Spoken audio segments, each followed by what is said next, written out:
श्रीमद् भगवद गीता अध्याय 4 श्लोक नंबर 7 और 8। यदा यदा ही धर्मस्य ग्लानिर्भवति भारत अभ्युत्थानम् अधर्मस्य तदात्मानं सृजामि अहम् परित्राणाय साधूनां विनाशाय च दुष्कृतान् धर्म संस्थापनार्थाय संभवामि युगे युगे।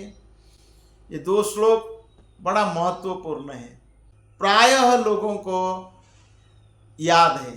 कहीं भी जाओ गीता का श्लोक हमें पता है, कई लोग बचपन से इस श्लोक को पाठ कर लेते हैं, छोटे बच्चे से बड़े तक श्लोक बोल देते हैं। इस श्लोक को याद रखना चाहिए। पिछले श्लोक में पढ़ा कि अजोपि सन अभयात्मा भूतानाम ईश्वरपि सन प्रकृतिम स्वाम अधिष्ठाय संभवामि आत्ममाया। यद्यपि मैं अजन्मा तथा अविनाशी हूँ और यद्यपि मैं समस्त जीवों का स्वामी हूँ, तो भी प्रत्येक युग में मैं अपने आदि दिव्य रूप में प्रकट होता हूँ। किसी लिए प्रकट होते हैं भगवान इस श्लोक में बता रहे हैं। यदा यदा ही धर्मस्य ग्लानिर्भवति भारत। यदा यदा मतलब जब भी और जहां भी धर्म का ग्लानि या पतन होता है, ग्लानिर्भवति भारत। हे भरतवंशी, जब भी और जहां भी धर्म का पतन होता है और अधर्म की प्रधानता होने लगती है, अभ्युत्थानम अधर्मस्य, अधर्म का जब प्रधानता होता है तो तब तब मैं अवतार लेता हूं, तदात्मानम सृजामि अहम। तो भगवान प्रत्येक युग में प्रकट होते हैं। तो इस श्लोक में बता रहे हैं भगवान क्यों प्रकट होते हैं। जब अधर्म का प्रभुत्व होता है, धर्म का ग्लानि हो जाता है, पतन हो जाता है, तब भगवान प्रकट होते हैं। और प्रकट होने के बाद करते क्या?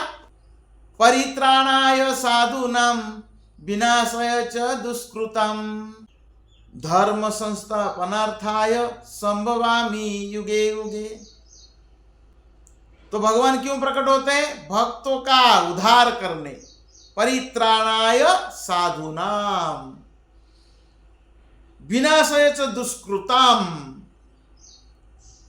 दुष्ट व्यक्ति को संहार करने के लिए।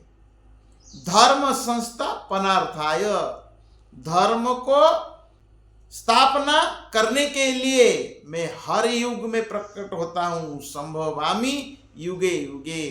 तो इसीलिए भगवान प्रकट होते हैं धरातल पर। प्रभुपाद जी लिखते हैं तात्पर्य में, भगवत गीता के अनुसार साधु कृष्ण भावना भावित व्यक्ति है। साधु कौन है? कृष्ण भावना भावित जो है। अधार्मिक लगने वाले व्यक्ति में भी यदि पूर्ण कृष्ण चेतना हो तो उसे साधु समझना चाहिए। दुष्कृतान उन व्यक्तियों के लिए आया है जो कृष्ण भावनामृत की परवाह नहीं करते, वो दुष्कृतान व्यक्ति है, दुष्ट व्यक्ति है। ऐसे दुष्कृतान का उपद्रवी, मूर्ख तथा अधम व्यक्ति कहलाते हैं, भले ही वो सांसारिक शिक्षा में विभूषित क्यों ना हो। किसी को सांसारिक विद्या है, भौतिक विद्या है, तो वो वास्तव में धार्मिक नहीं हो जाता है। उसे जरूर ये भगवद गीता का ज्ञान होना चाहिए, भगवान का भक्त होना चाहिए। जहां तक अनिश्वरवादियों का प्रश्न है, भगवान के लिए आवश्यक नहीं कि वे इनके विनाश के लिए उस रूप में अवतरित हो जिस रूप में वे रावण तथा कंस का वध करने के लिए हुए थे। रावण भी पंडित था और साधु बनकर आया था, तो भगवान ने प्रकट हुए थे उसका वध के लिए। ये सब असुर थे, रावण और कंस। तो भगवान के ऐसे अनेक अनुचर हैं जो असुर का संहार करने में सक्षम है, किंतु भगवान तो अपने उन निष्काम भक्तों को तुष्ट करने के लिए विशेष रूप से अवतार लेते हैं। जो असुर को वध करने के लिए भगवान प्रकट नहीं होते। भगवान किस लिए प्रकट होते हैं? भक्तों के लिए प्रकट होते हैं। जो असुर लोग भक्तों को कष्ट देते हैं, तंग करते हैं, प्रभुपाद जी यहाँ लिखते हैं, भक्तों का उद्धार के लिए, परित्राणाय साधुनाम, भगवान भक्तों का उद्धार के लिए प्रकट होते हैं। उसका उदाहरण है, हिरण्यकशिपु को मारने के लिए भगवान प्रकट नहीं हुए थे, प्रहलाद महाराज के लिए भगवान प्रकट हुए थे।